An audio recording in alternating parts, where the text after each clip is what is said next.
Hi all, this is Anjali और आज इस वीडियो में हम एक पाइथन प्रोग्राम सॉल्व करेंगे which is sent by one of you. So आप में से एक स्टूडेंट ने मुझे ये क्वेश्चन भेजा है and you wanted me to solve this.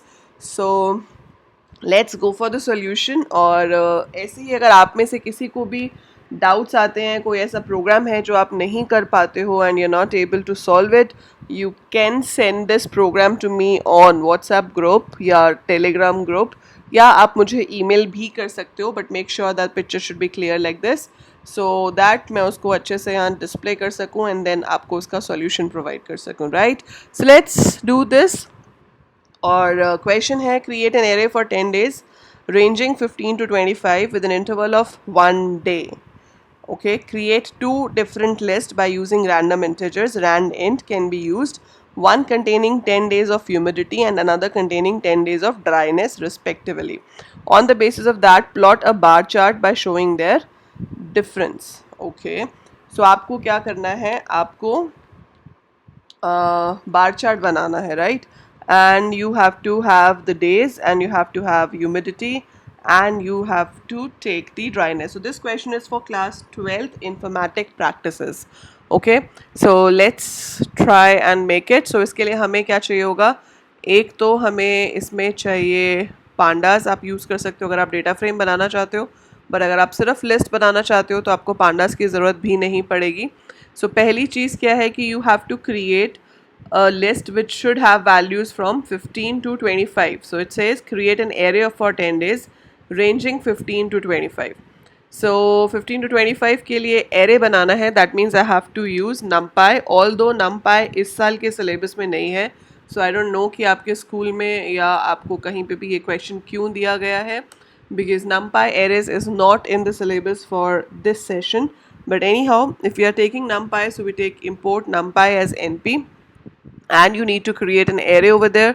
So आप यहाँ पे लिखोगे days is equal to np dot array. So np dot array लिखने की जगह हम a range भी लिख सकते हैं because we want the array in a range and you have to go from 15 to 25, जिसमें 25 exclusive होगा. 10 days लेने हैं तो वो 15 से 24 तक होंगे. So अगर आप काउंट करो 15, 16, 17, 18, 19, ये आपके पास 5 दिन हो गए. फिर 20, 21, 22, 23, 24 5 दिन हो गए. So that is 10 days. तो इसमें 15 से 24 तक वैल्यू आएगी, आपका 25 नहीं आएगा क्योंकि फिर 11 days हो जाएंगे. ठीक है, मैं आपको पहले इसको सिर्फ इतना ही दिखाती हूँ दैट इतना अगर हम प्रिंट करते हैं तो हमारे पास क्या आता है. So Q1 is the one which you have to execute है. सो इसको एग्जीक्यूट करते हैं तो ये हमारे पास आ गया 15 से लेके 24 तक. ठीक है, अब उसके बाद बोला था कि आपको एक बनाना है जिसमें you should have a list or an array. So that is create two different lists by using random integers. So हमने यहाँ पर दो empty list ले ली इनिशियली. अब क्या करना है, आपको 10 random values generate करनी है जो आपको humidity और dryness के अंदर store करनी है. So random value generate करने के लिए we have a library called random.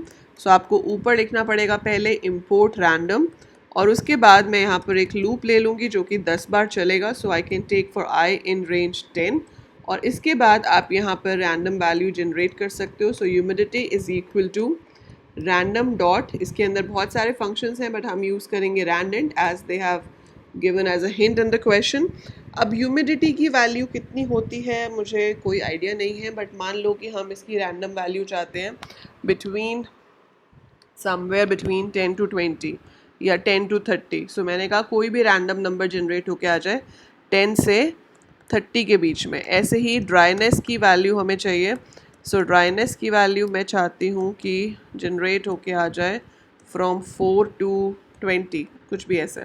सो मैंने कोई भी वैल्यूज़ जनरेट कर लिया और इसके बाद जब लूप ख़त्म हो गया so I am printing here कि ह्यूमिडिटी कितनी है एंड आई एम प्रिंटिंग कि ड्राइनेस कितनी है. सो इसको जब हम रन करेंगे so we will see that आपके पास, अच्छा ह्यूमिडिटी इक्वल टू नहीं करना है हमें क्योंकि हम असाइन नहीं कर रहे, हमें ह्यूमिडिटी लिस्ट है जिसमें अपेंड करवाना है.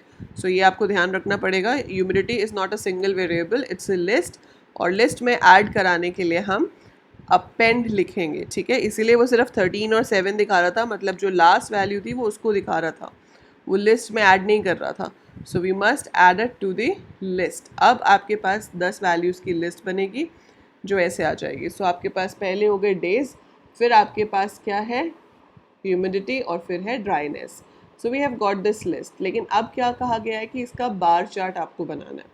बार चार्ट बनाने के लिए आप लिखोगे import matplotlib dot pyplot as PLT। So ये मैंने इंपोर्ट कर लिया और उसके बाद आपको यहाँ पर क्या करना है, you have to make a bar graph. So आप लिखोगे PLT dot bar, and bar में हम एक टाइम पे 2 फील्ड्स दे सकते हैं।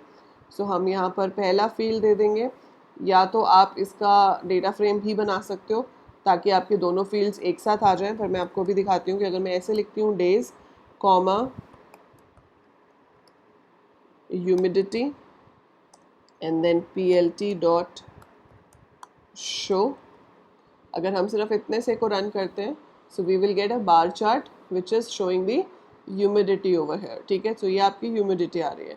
इसी के साथ अगर आप चाहते हो कि वो ड्राइनेस को भी शो करे, और अगर आप PLT डॉट बार यहाँ लिख देते हो, days comma bar, not bar, dryness, bar तो हमारा चार्ट है, सो हमें यहाँ पे ड्राइनेस देना है साथ में। इसको मैं स्टॉप करती हूँ and let me execute again.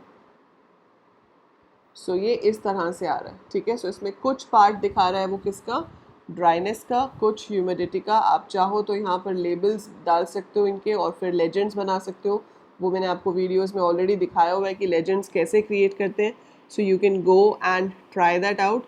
So that will help you to see कि लेजेंड्स हम कैसे सेट कर सकते हैं और कैसे शो कर सकते हैं। So we can clearly see over here that day number 15 पे आपकी जो ह्यूमिडिटी है वो पहले हमने ह्यूमिडिटी बनाया ना, सो ह्यूमिडिटी ज़्यादा है, ड्राइनेस कम है।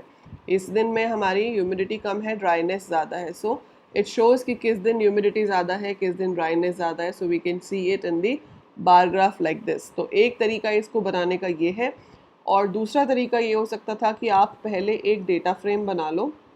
सो डेटा फ्रेम अगर मैं बनाना चाहती हूँ, यहाँ पे I'm having show the whole thing with the help of a data frame. You could also do like this.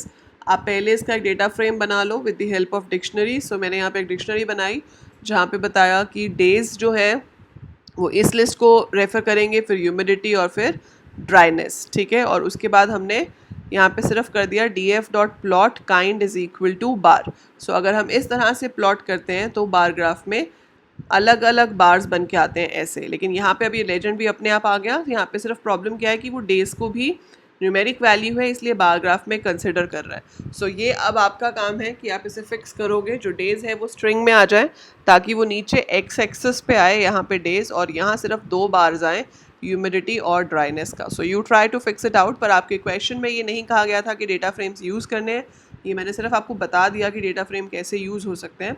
But otherwise आप इसको सिर्फ लिस्ट के साथ भी कर सकते हो जैसे हमने पहले किया था, and your answer would be correct for that. Okay, I hope you understood this. Do click the like button, share the video with maximum students as you can, and do subscribe the channel if you haven't subscribed yet.